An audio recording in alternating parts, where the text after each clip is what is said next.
Have you gotten your flu shot yet? Well, if you haven't, it's not too late. And today, we're going to debunk the flu shot myths. It has been 6 weeks since Hurricane Sandy hit Delmarva. The recovery still a work in progress here in Crisfield. An update on the donations coming in, what's still needed, and how you can help those affected by the storm. Tom and Katie, Lance Armstrong, the iPhone 5, Gangnam Style. All made headlines for 2012 today. We take a look at the top trending newsmakers of the year. Making holiday cookies anytime soon. Well, coming up, we're going to test a cookie press that's not only effective, it's kind of fun, too. And while you're thinking about all of those holiday gifts you still need to buy, for others, why not treat yourself? We'll show you a unique one-stop boutique. And members of the Salisbury University Chorale here in the studio to perform. Delmarva Live starts right now. Good afternoon, everyone. I'm Lisa Bryant. I'm Jimmy Hopper. You're watching Delmarva Live from historic Studio D. And we'd like to welcome our studio audience.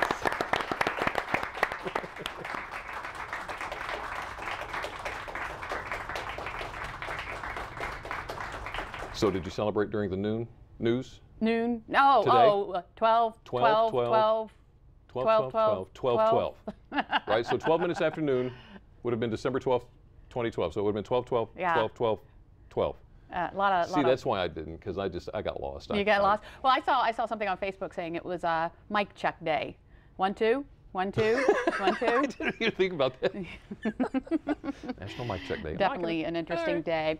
Well, people in Crisfield continue to pick up the pieces after a month and a half after Hurricane Sandy damaged homes and businesses. And last week, people there learned the city would not receive FEMA. Now many are depending on the kindness of others. Well, Brian Spiros is in Crisfield this afternoon with a little bit more about that. Brian, what's going on? Well, Jimmy and Lisa, over the last several weeks, people from all over Delmarva have come out to donate items and show their support. We're here at Faith Fellowship Church in Crisfield. This room is pretty much full of donations. We have volunteers right now organizing them, but while they have many itims, more help is needed. And joining me now is John Phoebus, who is a local volunteer. John, before we get to the items you guys need, explain to me what the situation is here in Crisfield. Sure. Hurricane Sandy hit Crisfield harder than any other community on the Eastern Shore. 3 communities in Somerset County, Crisfield, Fairmount, and Deal Island, were all hard hit by the storm.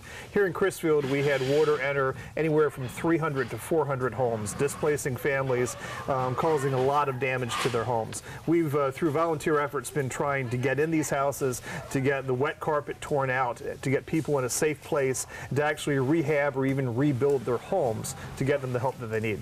And you had said basically for people to kind of think of what the people need in Crisfield, if you were to picture 2 feet of water coming into the first floor of your home, what would be affected? That's what they need. Absolutely. We're finding that the water came in anywhere from 1 foot to 2 feet in people's houses. It destroyed everything from 2 feet down. So furniture, appliances, hot water heaters, furnaces, those things were all damaged by the storm. We're making a huge effort to try to get in, to tear the carpet out, to tear the drywall out, and to also get donated those things that were at that level of the house so people can get back into their homes. Specifically, what are some of the things you guys are looking for? Because we should mention you've gotten an overabundance of clothing, but you need more items. We have, and we can't thank the people of Delmarva for their generosity to Crisfield and to all of Somerset County. Really, since the storm started, we had an incredible outpouring of help from our neighbors on the Eastern Shore. They've donated everything you see in this room. They've donated enough food to fill another church and enough clothing to fill another gymnasium. We have enough clothing and food right now. What our real needs are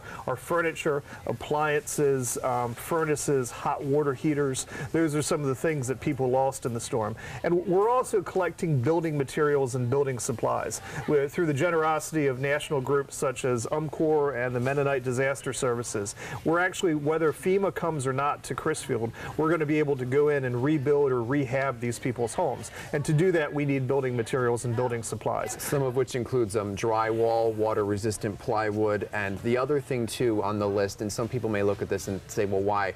Money. Right. But money's important. 3 weeks ago, if you asked me what we needed this week, I wouldn't have known. And if you donate money, it lets us turn that into whatever our needs end up being in the future. The money is going to be put into a 501c3 nonprofit organization. It's going to be well spent, and importantly, it's going to be spent locally to actually help with the economic recovery for the small businesses in our community that were hurt by Sandy as well. If people are hearing this and they want to donate some of the items that you guys guys are in need of, where can they bring them? Physical items can come right here to Faith Fellowship Church, which is located on Plantation Road in Crisfield. They're open every day, I believe, from 10 until 2. Other donations, such as monetary donations, they can go to our website. There's a CrisfieldRecovery.org website.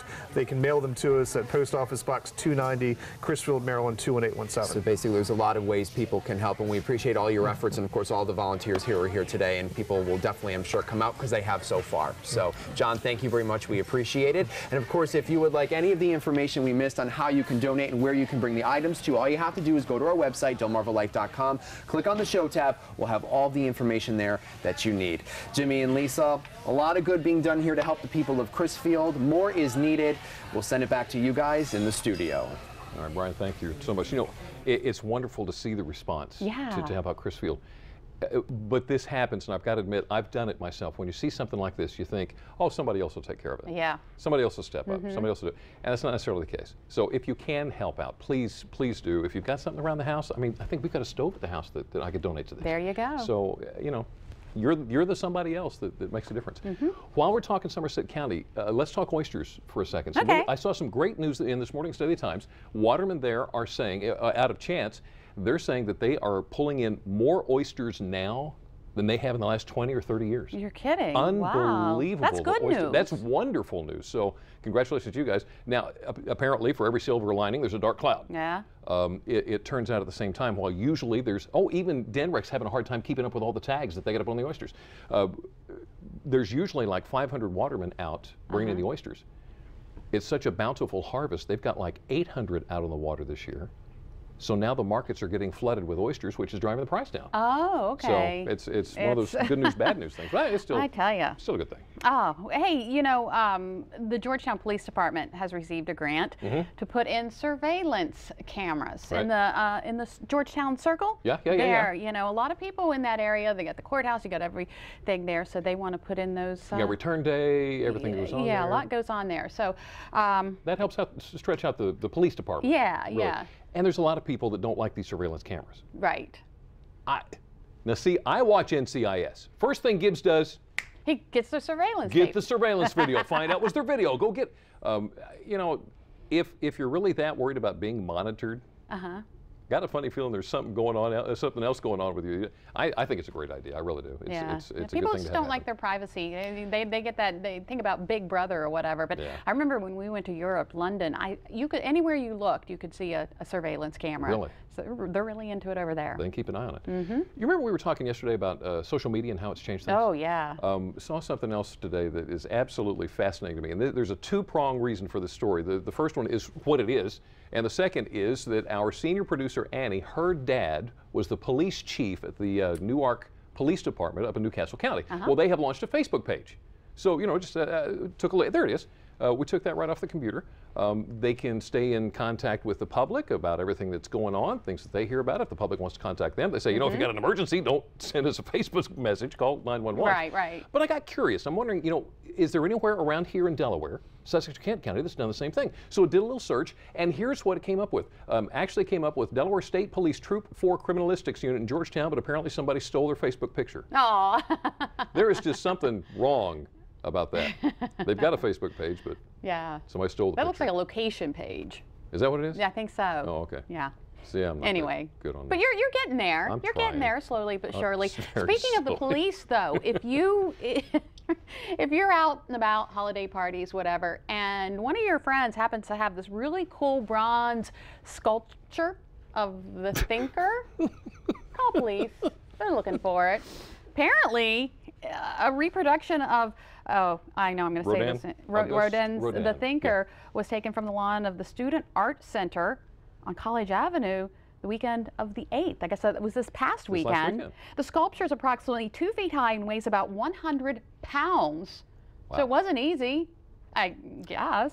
Anyone with information, just call police. Yeah, call the police department. There's a lot of thought, it's bronze, probably. So, you know, are they taking it for the metal? Well, you know what, all the metal recyclers and all the people who give you money for metal, they're going to be looking for it too. They might know that when they see it. Yeah.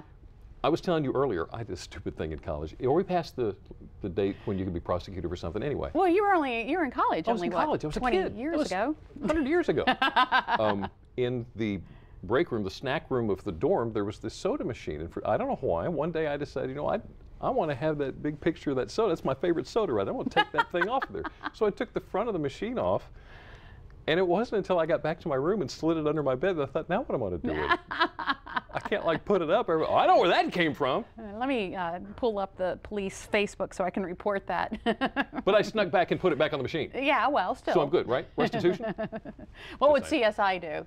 I don't know about CSI. I know what Gibbs would do, though. Yeah. Kuennen County Sheriff's Office, they are investigating the theft, we all do this, of a 5-gallon jug from a home in Graysonville. You know what it had in it? Oh, yeah. Lots of change. They said it had like $1,000 worth in it. Oh, my goodness. So have you done that? Have you got a big change jug I don't at have home? one that big. Now, I wonder how much that weighs. Oh, my God. Yeah, that's... I think that weighs more than 100 pounds. That's got to be a little bit. That would be hard to run See, I off can't with. keep change at home. No? I empty my pockets, put my change on the dresser, and I turn around, and Carol's come through and cleaned house, and it's gone. So I don't know what happens to my changes. Yeah, you put it all on top of high things. That's what I need to do. Yeah. On top of the cabinets would take care of that. There you go. Can we say real quick congratulations? Just wanted to spit this out real quick and say congratulations to Dan Kuennen, who is retiring this week after more than 2 decades of securing grants and loans in the hundreds of millions of dollars to further economic development for the economically stressed Lower Eastern Shore. He is retiring this week as Executive Director of the Rural Development Center at the University of Maryland Eastern Shore, and a university nonprofit organization as well. He has done a terrific job. Daniel, thank you so much for everything that you've done. Something tells me he's not going to be just sitting around the house in retirement. No. He's one of those people who'll get involved. More from him. Yeah, we'll hear more from him. Hey, you know, we have a lot of Christmas events coming up, and there's one in Salisbury. If you've ever been to any of the churches in Salisbury, we really have some beautiful churches. Well, they're actually having an open house. It's the first Salisbury House of Worship tour, and it happens December 21st. They have 6 churches involved, and we have some pictures of, this is Bethesda United Methodist in Newtown. Others that are involved is St. Francis de Sales, that's over off Riverside Drive. This is the Chipman M.E. and Cultural Center. That was recently renovated, so you want to get there. Yeah, they're on 13. And Trinity United Methodist Church. So what they're doing basically is you can go in, they're going to be all decorated for Christmas, and you know, they know how to do it. They're beautiful. But they're also going to have some Christmas music, different types of Christmas music, whether it's handbells, pipe organ, choirs, whatever. So the list of when everything was on the 21st was really long, so I just went ahead and threw it up on our website, delmarvalife.com, if you're interested in going to that on the 21st. Of where and when? Yeah. To go see what they're doing. Yeah, it's a Friday. I think it starts at 4. Yeah. So yeah, go there, find out about it. Do you like to birdwatch? I remember when I was growing up, my mom used to take me to the park there in town, and she would pick out the birds, and she was pretty good at it. That was where I learned to stand still enough that a bird would land on my hand and eat old chips out of my hand. I remember that. Seriously? Anyway, yeah, it was a remarkable lesson in discipline, I guess. I don't know. I think she was just getting me out of the way. Anyway, the Ward Museum of Wildflower Art is doing an excursion this Saturday. They're going to take out a 45-foot research vessel to explore the guts and the sounds of Queen Sound, where birds rest and feed. I love the way they wrote this. Birds rest and feed on undisturbed sandbars and waters as eagles and osprey hunt overhead. That alone would be enough to make me want to go. Here's what it is this Saturday. You can meet at the Marine Science Consortium. That's going to be on Wallops Island, 9 in the morning. At the end of the day, around 4 o'clock, you'll return to the Ward Museum in Salisbury. If you want to register, there's the number, 410-742-4988. All right. What do you get when you take a toddler and a cat and a bathtub and you put them all together? Gosh, let me guess. You get a funny video. Take a look at this.